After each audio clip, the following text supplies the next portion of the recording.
without any further ado, ufite, inyota, kuduha. Ladies and gentlemen, His Excellency Paul Kagame, the President of the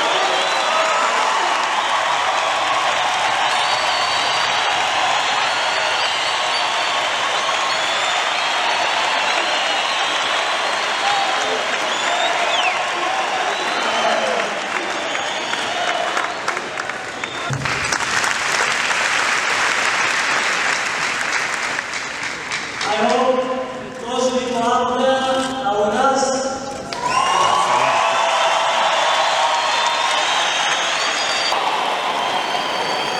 Very good. Means we are together and yes, and you. Everybody here. All right?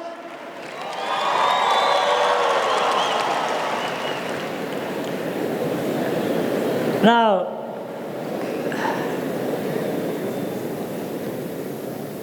this Youth Connekt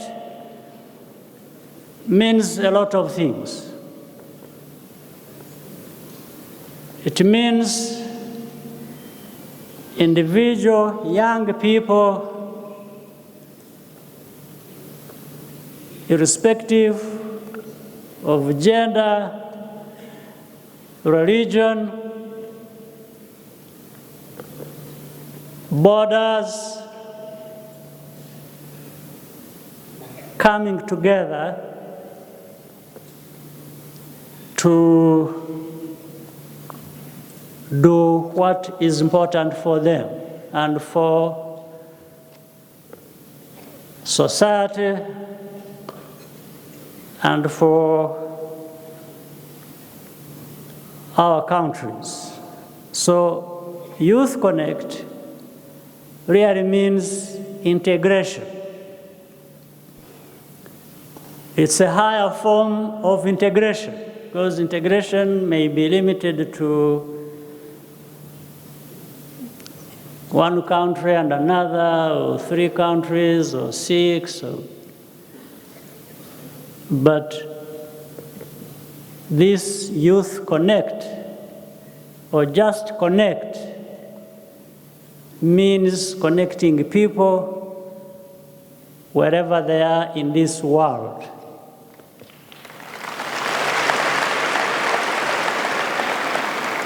With all the benefits that come with it. But of course, to be able to connect people from across the world, you have a starting point. In fact, the starting point is an individual country. Where are you, Clara?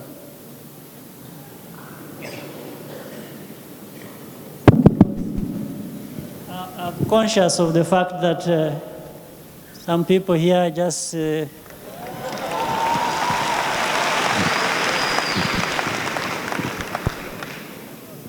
so to be able to connect people across the world, we've got a starting point. The starting point may be home.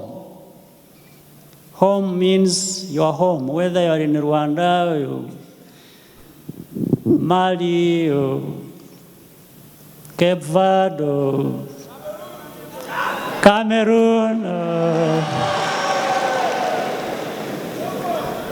from all of you and where you have come from. So that word connect is the starting point, and you connect also starting from home. And then you go beyond home. You have initially someone you call a neighbor or a neighboring country. That becomes home as well. Comes your home, the neighbor feels that you also provide home. And that's how people connect. Connect again, connect. So, connect expands the definition, expands the home. Home stops being just Rwanda for me. Home becomes Africa for me.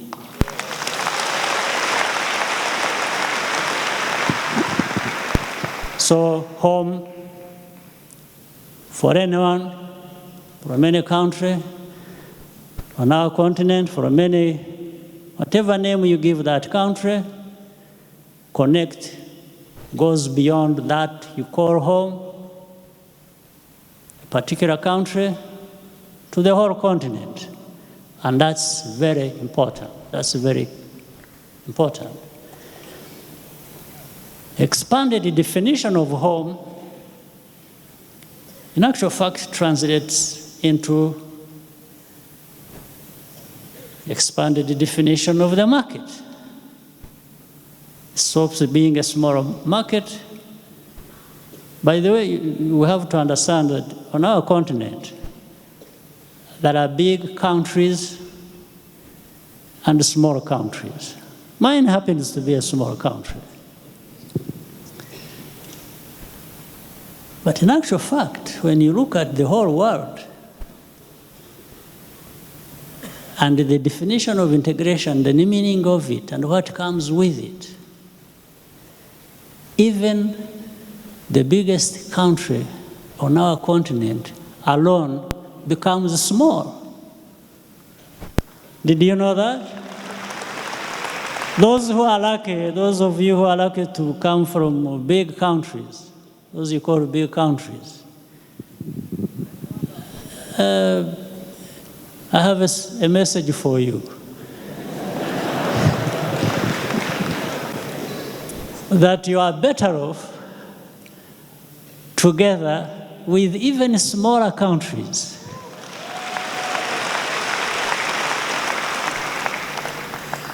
Especially in this world full of, let me not misbehave, I was going to say full of sharks. Alone, it doesn't matter the size. They eat you up. You understand? Together, we constitute the size that those sharks cannot swallow.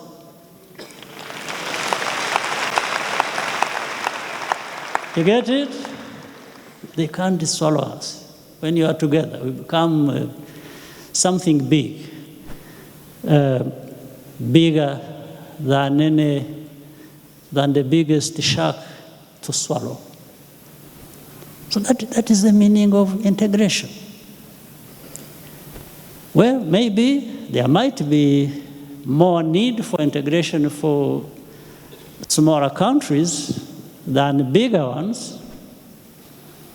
But that is if you are just looking at the scale of the continent alone. But even then, I have shown you that alone, the biggest country is still small. And again, people have used before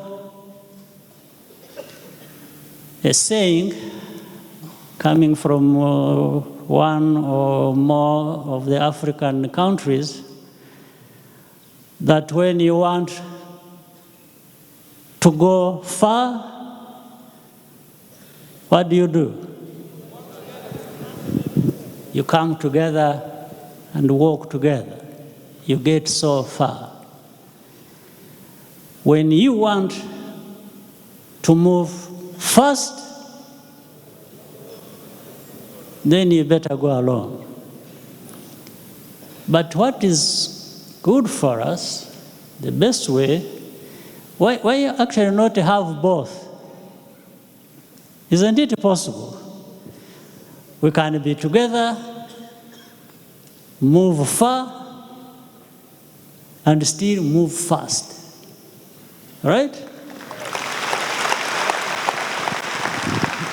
Moving fast now, this time becomes an issue of the ambition. How you've been able to harness the opportunity, including some of the things that people have already said.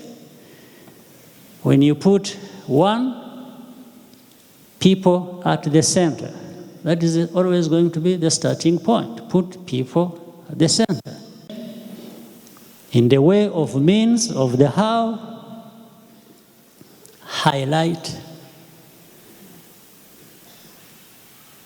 use of technology. Technology will serve us well. It will serve well people who want to go far. Together, it will also serve that scale to move faster. Right? Then you arrive at that together through integration. You have talked so much about integration. The meaning of it is just that, the scale coming together. And integration means give and take. You have what to give, you have what you're going to receive. And the scale is so large that there will be everything we need going around to everyone. That's the beauty and the meaning of integration.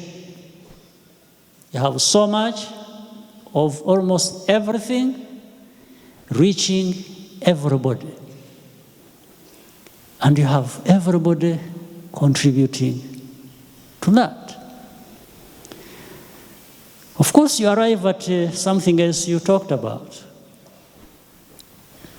You are wondering what government is or does. Where does it start from? Where does it stop? And then you're talking about individuals, the private individuals, the private sector. Talk about private capital, private investment, so on and so forth. There is nothing that stands alone in isolation or that solves the problem alone.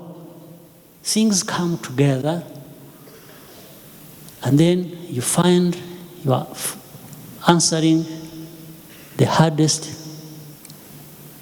questions that were put to you by these challenges.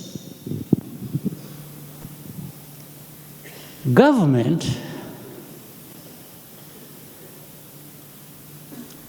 is again, you don't have to look at government as something, people say government is not doing this, government is not good at doing this, government, fine. But government is actually you.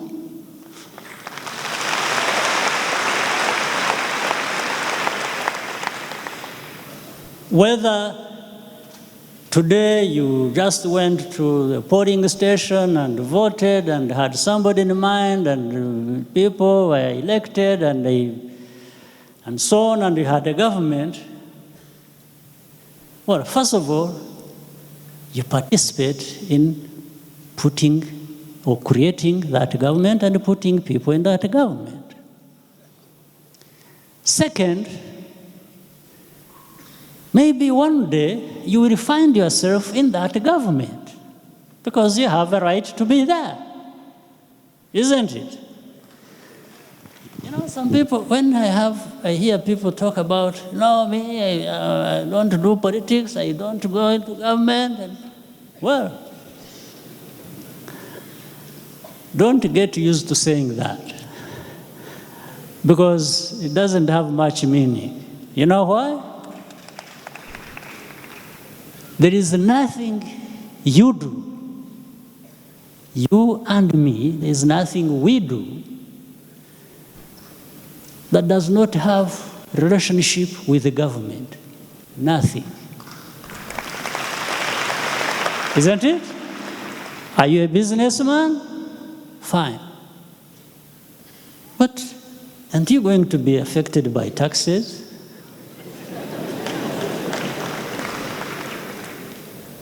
Aren't you going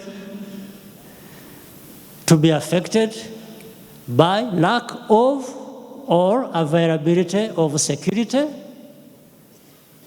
Don't you need it? Aren't you going to be affected by, or don't you really contribute to the laws that we need, that govern us? Do you say, me, I'm a businessman, I'm this, I'm doing something somewhere, so I don't need to hear anything about government? No. And the other mistake you would be making is,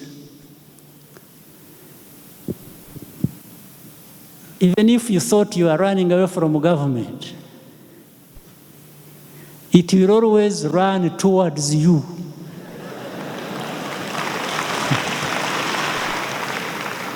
There is no way to escape. You know what?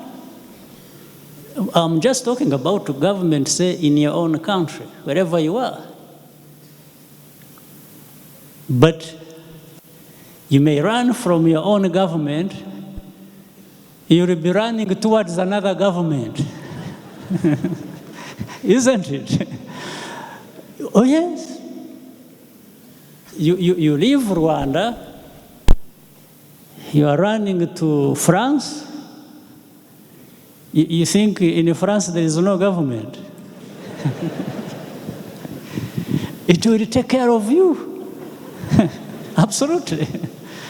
Wherever you go to United States, or you go to South Africa, or you go to China, you will, at the entrance, the entry point, you will find this guy called the government waiting for you. Isn't it?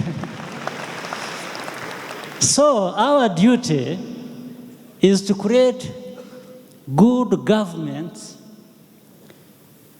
good systems of governance wherever we are, the best we can put in place. So it becomes a struggle. It's a struggle.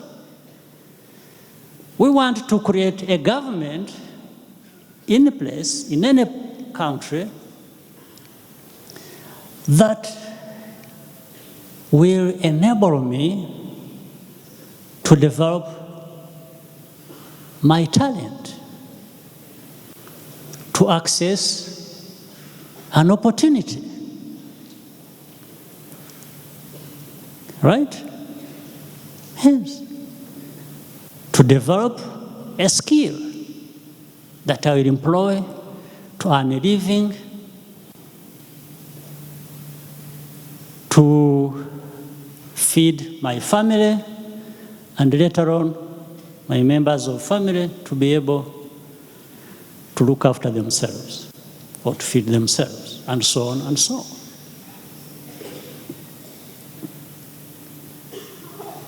Again, you know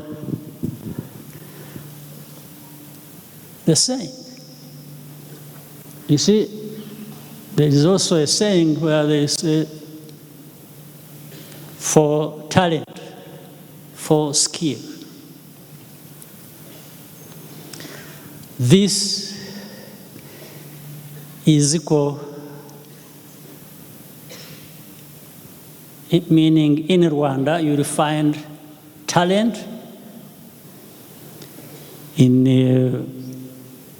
any country, in Kenya, in DRC, in Botswana,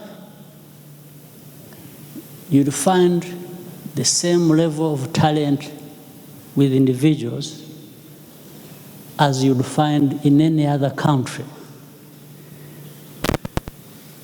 But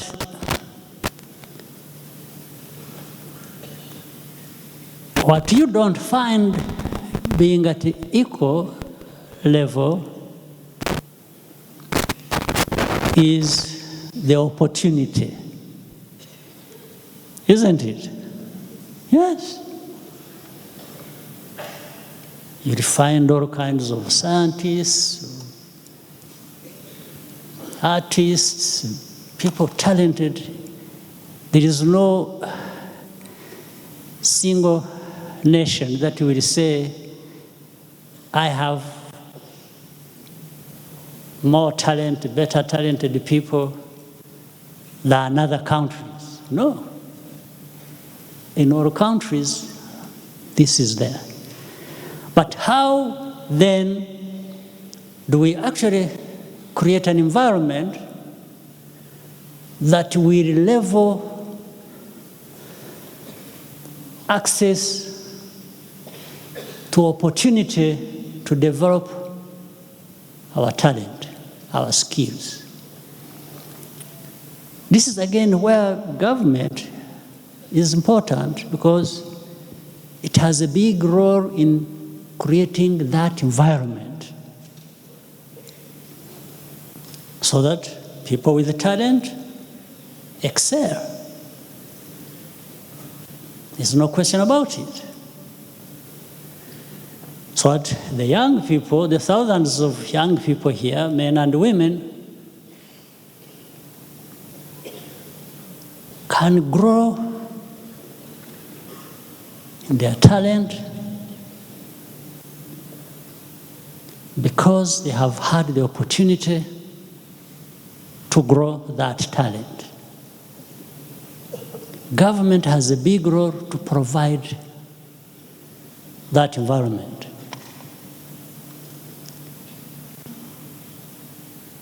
But what we must also understand is, as I said, private, government,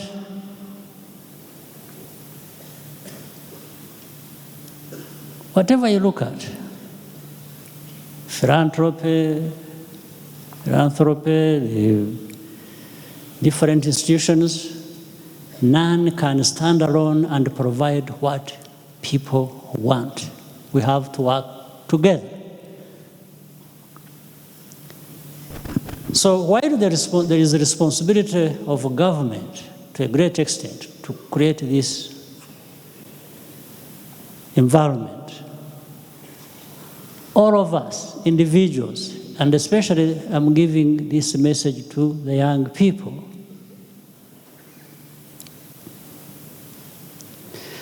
know that there is your role to play. Because even if you are in a place where government is doing its best and providing everything, that's not enough. Until you, the young people, are making an effort to tap into what is available for you to grow yourself. Opportunity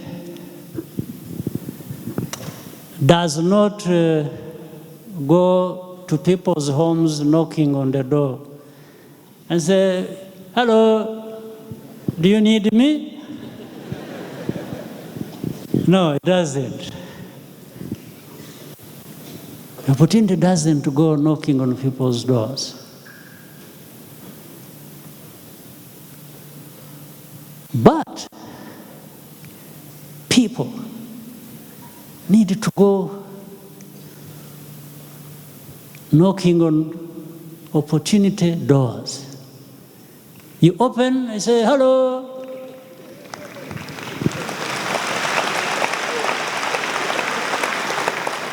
And the opportunity may actually say, here I am, yes, what do you want? And then you say, I was looking for you. That's the... But if you don't go, if you don't make an effort, you will miss that opportunity. If you sit and think, you will see opportunity passing you by and you say, oh, hey, you know, I was actually waiting for you. No. Go out and look for it. Sometimes you fight for it. Yes. Sometimes it leaves you with bruises on your... Yes. You've got to go out and fight for it. Go out and look for it. Don't let it go. Don't let it pass you by. Just because you are sitting back and saying, no, no, no. When it reaches me, it will stop and say, hello, I'm passing by.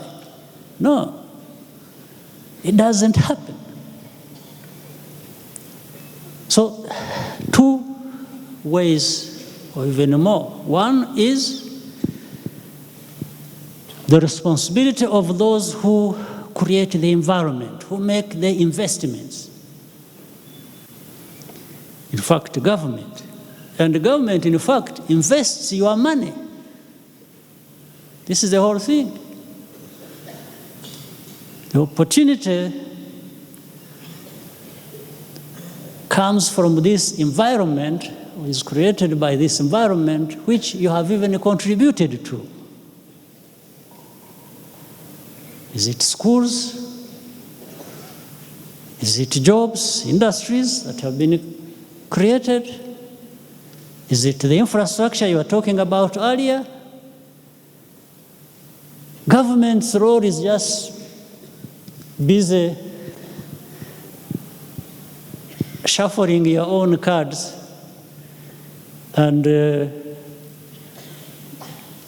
from your money, they create something for you, which again results into that opportunity that you should come and tap into and move on. So, in Kinyarwanda, we call it magirirane. We depend on each other. We must work together well. The private sector, the government, together, listen to each other. What's your problem? What's my problem? What do we need to put in place? What is your role? How far do you go? How far do I go? Which is it that you will do best than me and I step aside? And so on and so forth. Is it business? Yes, business. The private people will do business better than the government. Government, in fact, shouldn't be doing business. Government should be creating an environment where the private sector will thrive, will do what they know best.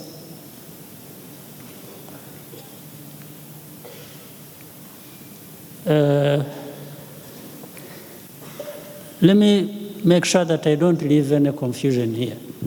Actually, you must have heard that in Rwanda, government sometimes does business, right? It's not because we really want to do business. We do business not because we think it is our role or that we really want to do business.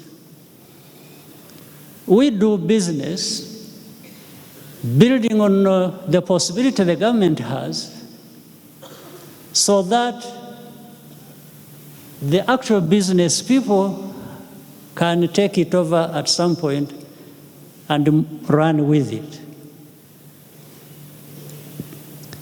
And for us, it depends on where we started from.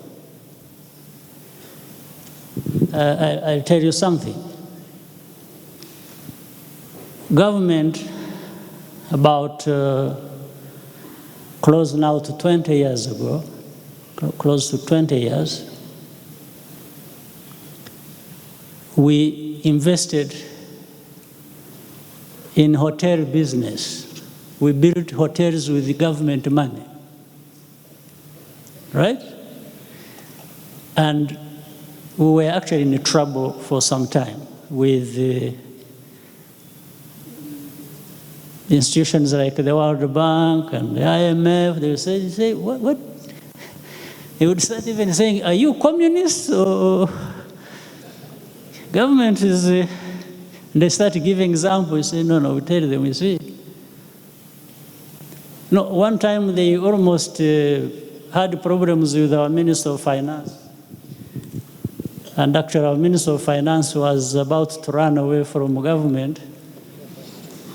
So I told him, I said, no, you calm down. I said, when these bosses of yours come here and put you under pressure, you say it is not you. You say it is the president who... And then you bring them to me. So I know what language to talk to them about. So one time they came, they were busy saying, but you've even gone to the banks, you've borrowed money, you're building this, how can you do that? We're going even to stop money that we were supposed to give you. So he told them it wasn't him, that it was me. So he brought them to me. These powerful guys in suits and with authority. And so I told them, I took them through, I told them a story. I said, in our national planning and for our economy and so on, we have identified tourism as being very important. I said, do you dispute that? They said, no. I said, okay. We actually need hotels, and good ones, because with the tourism, we have also chosen high-end tourism, and that means you'll have these rich people who don't want to come and stay in one-star hotels because they don't fit there with their luggage and so many things. So I said, therefore, we have to build hotels in order to attract these people who will bring money. And I have gone out. I had met our private sector, which was, by the way, more or less non-existent, because it was, still at a very low base. And so I had mobilized them and said, why don't you build hotels? Why don't you, please? And I would even dictate to them and say, build a hotel of this caliber, of this level. And they would just look at me without answering. I could see they were telling me, that's not our choice. We put our money where we want to put our money. You can't dictate to us where to put our money. No, here I am still at the private people. I was asking to put money in hotels. They were the ones looking at me, and more or less the answer was, no, you, President, you can't tell us where to put our money. We put our money where we want. I said, okay. I got the answer. So I told these World Bank people, I said, I've gone to the private people. They don't want to invest in hotels. Yet, I want to develop this industry because I know the potential it has. I said, are you ready to give me money to put in the hotels so that I don't bother these private people? And I told him, if you gave me money, I told them, if you gave me money and I build hotels, eventually I would pay back the money. I said, you ready to do? They said, no. I said, okay, but that's why, for me, I decided we are going to build hotels, not to run hotels, but when hotels are up and running, then I will go to the private sector and you know what, do you want that hotel?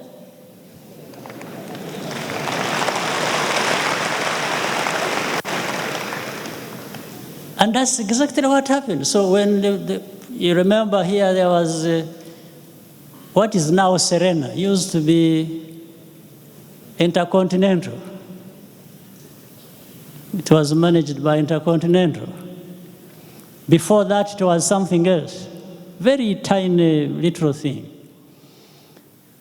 So when it was up and running, we went around. I knew business people. Instead of saying, you build a hotel, with their money, they want to build it. But if the hotel is up and running, and they say, can you buy this hotel? Actually, they find it sensible to buy the hotel.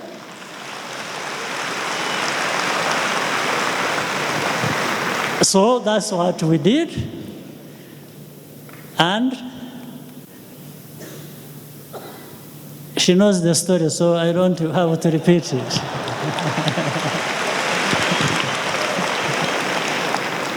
So we built hotels, and finally, we are not running any hotels. We sold the hotels, we got tourists, we are getting money. You know that. We are doing fine on that one. Then we did it with the telecom industry as well. We had some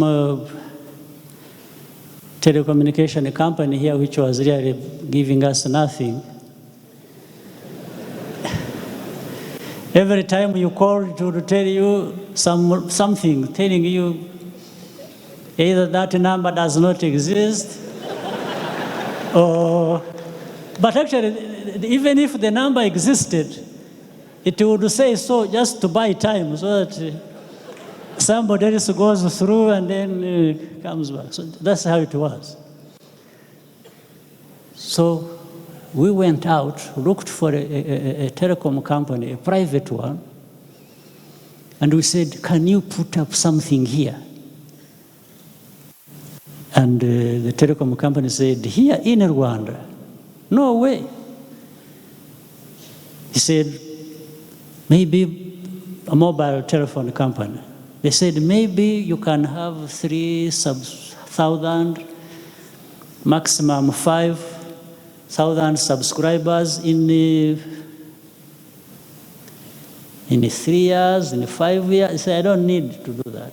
We said, okay, we can make a deal.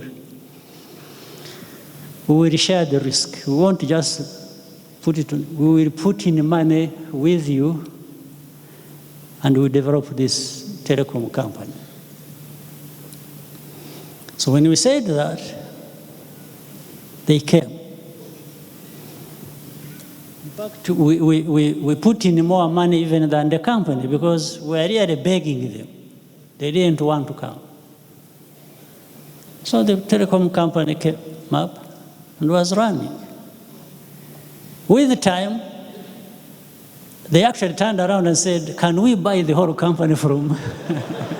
Can we own it 100%? We said, sure.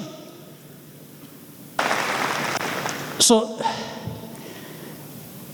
through all this, for us here, this is why maybe some of you were wondering why this happens. We've operated in such a constraints that we have had to make ends meet by all means, because the alternative is something we didn't want to think about. So it's like you throw me into a swimming pool and I don't know how to swim. Every time I must find a way out of the swimming pool, alive. So this is how this country operated. Every time we are being thrown into a swimming pool or a lake, and because we wanted to survive, we had to learn to swim on the job of trying to survive. So that's how we kept building. And not working according to the normal ways of doing things. That's why Arya said, when it came to making it easy for fellow Africans to come to Rwanda, to come and live here and operate here and get visa back and forth, even get visa to the airport, you come without telling anybody. Of course, you must answer a few questions. You just don't, when you arrive at the airport, you say, okay, question number one, where are you coming from? What do you want to do here? Maybe you say it. Even if you say that you have come to do nothing, then you have to make sure that, do you actually have something to be able to do that nothing while you are here? So that if you have money and you want to spend it and do nothing else, you are most welcome.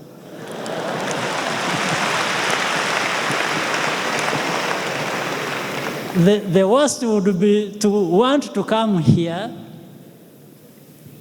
to do nothing and you have nothing. Then we know this is the wrong person. We'll tell you, okay, can you please board the plane and go back where you come from? But if you tell us you have come to visit a friend, or just enjoy the sunshine in Kigali or wherever, and we roll out the red carpet for you. And so, because we want people to come here. We want people to come and establish business, what to do here. We want people to come and spend their money. And we have laws, we have norms. When you are here, you follow the laws and you follow the norms. The society here follows, and we are okay with you. This is how we approached it. So that's how we made sure that Africans can come and go. And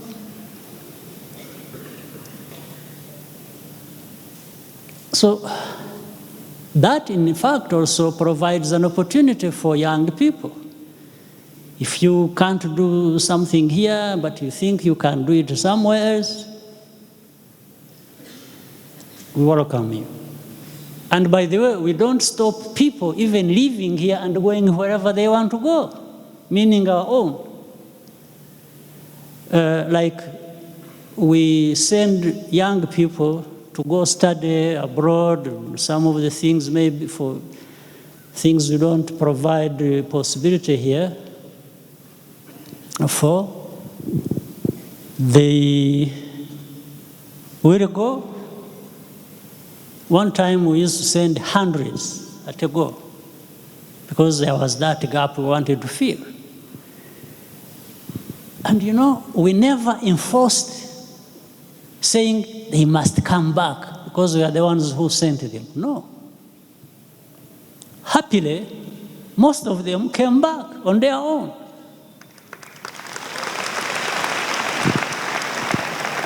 For those who stayed, we also found out, and we had no problem anyway, that actually some of them didn't come back because they had found something of value, of interest to them to do where they went to study. And we are okay with that. Yes. Should they want to come back? We really want them back. We also tell them, we want you back. But if you are doing something somewhere else that interests you, that earns you well, do it. You know,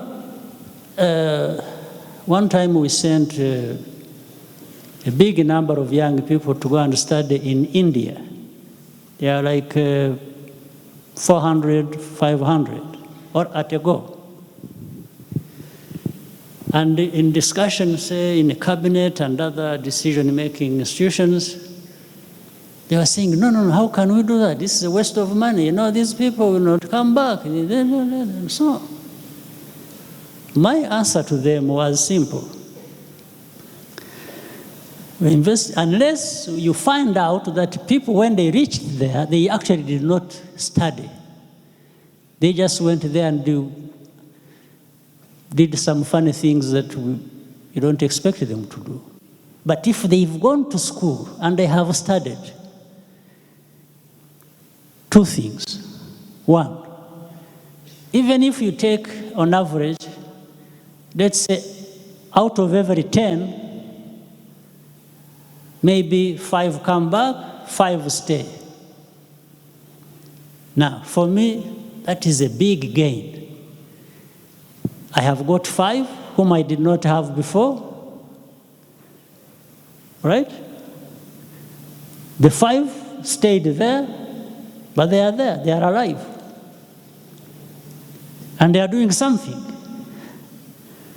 My calculation was, one day they will come back.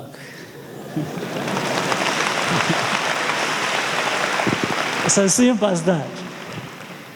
Or, even without coming back physically, they are back in a different way. There are many ways to be back. Right? Oh, yes. Even electronically. Yes, the electronically these days you send any amount of money, isn't it? So, if you send me money and you decide to stay, I'm happy. So, people have to simply be rational. And some of us have had the opportunity in life we couldn't waste. And growing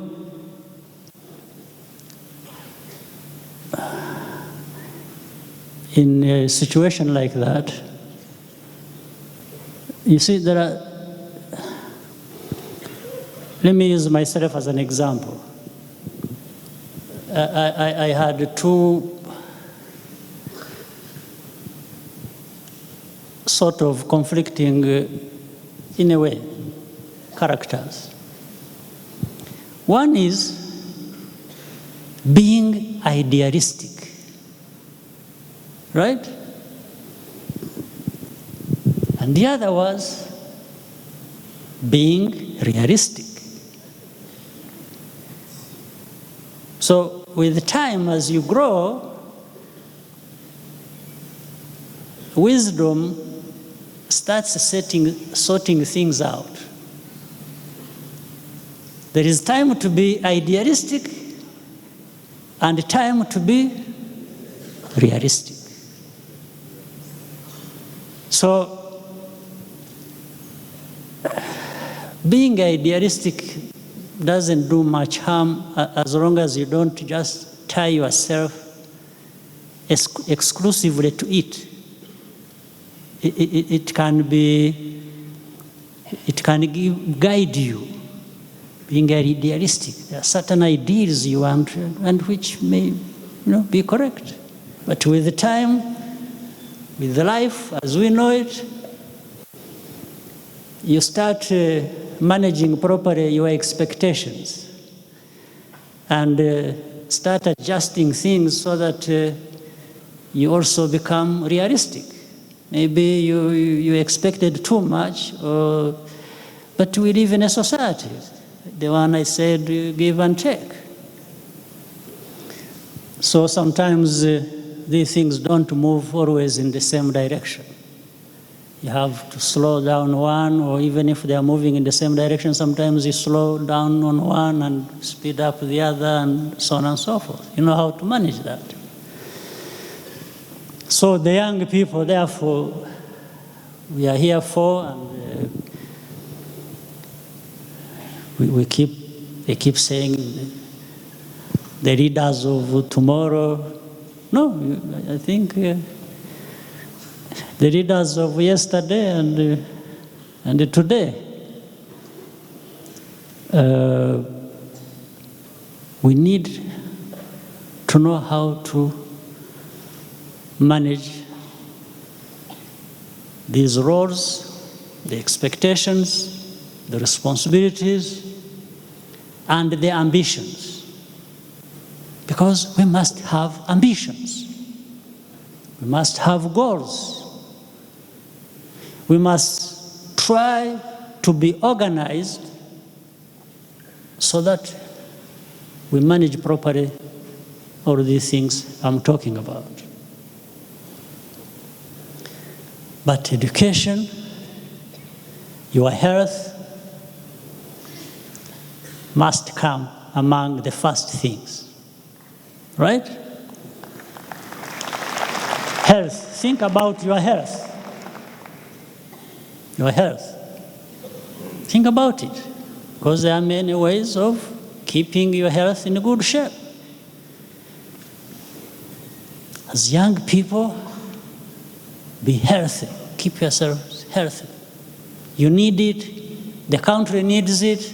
Everybody needs it. Then you are healthy. Make other investments in yourself.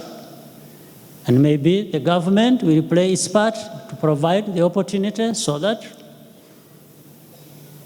all those things come together. Study. Research. Do things.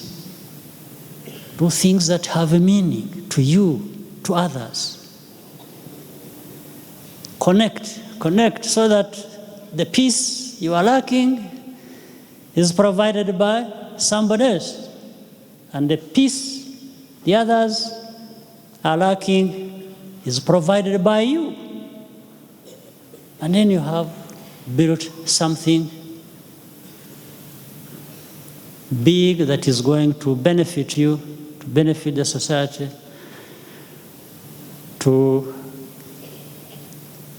Let me end on this note somehow, because you must have read things about it. You were talking about, and I was asked the problem area of migration, what I think about this. And have you read the story of Libya, where we have brought some of those people who are stranded there, they are now here. There are still more coming.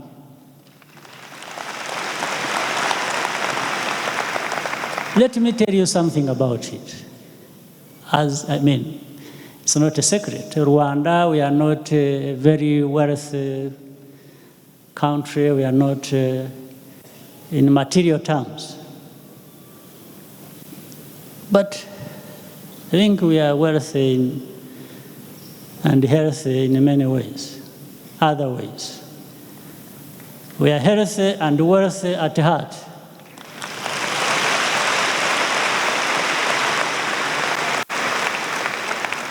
And ambition.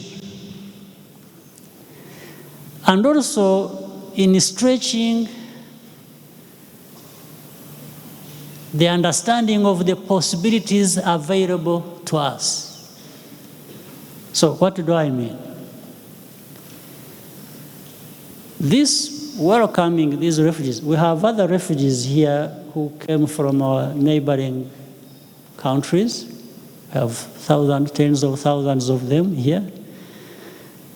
We provide for everything we can, almost like we do for our citizens. Schools, health, and things. But the calculation was being the Africans like you, like we are, and so on. When we saw these refugees or migrants dying on a daily basis, to a point that now we started having some people going with the planes and just bombing camps where they are. You saw that. You must be seeing that on the news. Just refugee camps being, coming under fire of all kinds and being killed. Here we sat and we were saying, you know what? Why is... And again, it relates in a way we are taught lessons by some aspects of our history. So we told those who needed to tell that,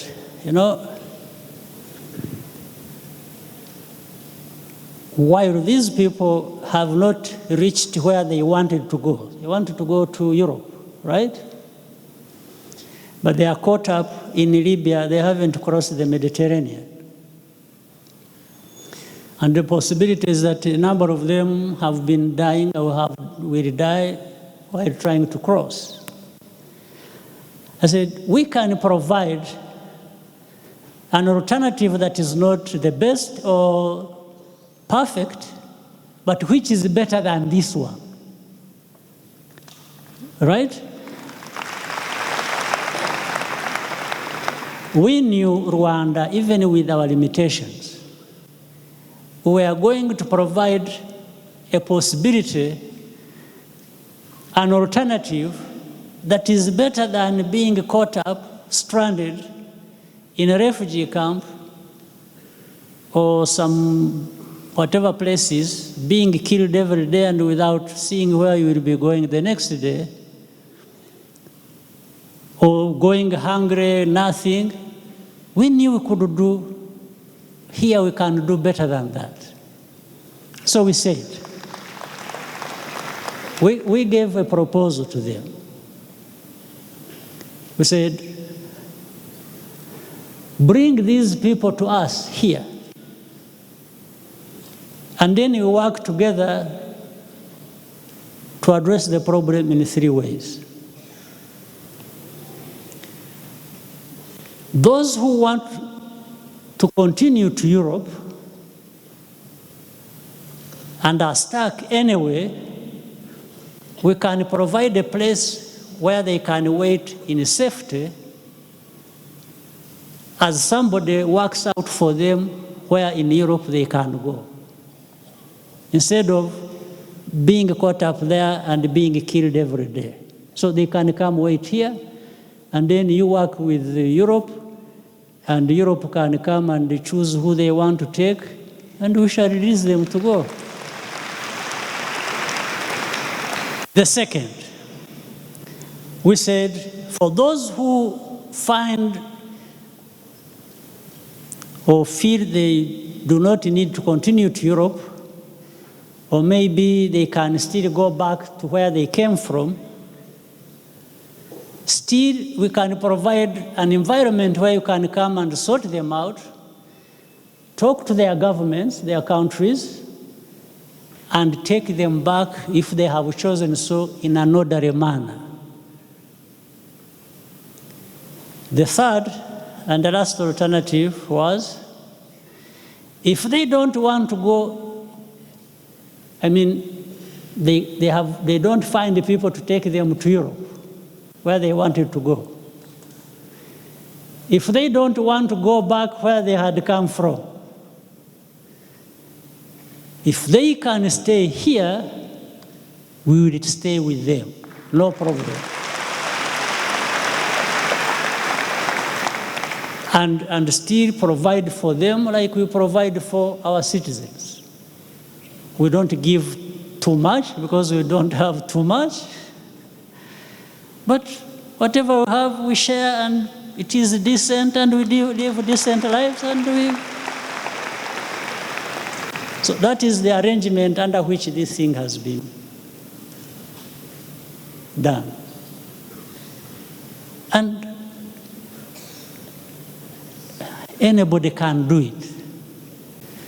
We just felt we needed to exercise the possibility we had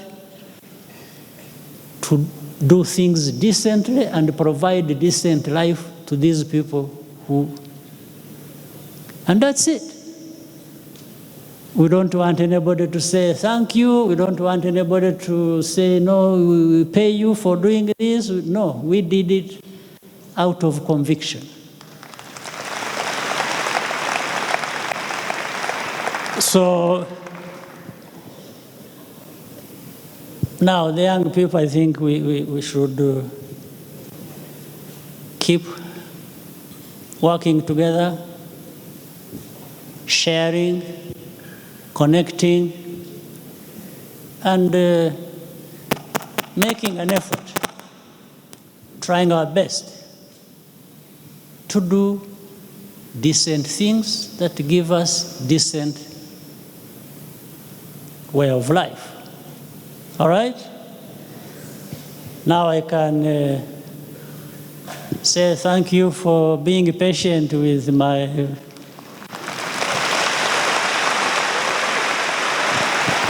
lengthy story.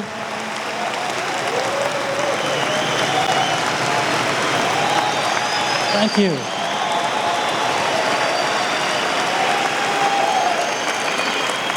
All right. There is a tradition we have here again. Nobody asked me to say or do this, but whenever we have had a gathering and discuss like this, I am used to people asking me questions. So if you want to ask me anything, and I mean anything, don't censor yourself. You are free to do so, and I'm happy to take your questions.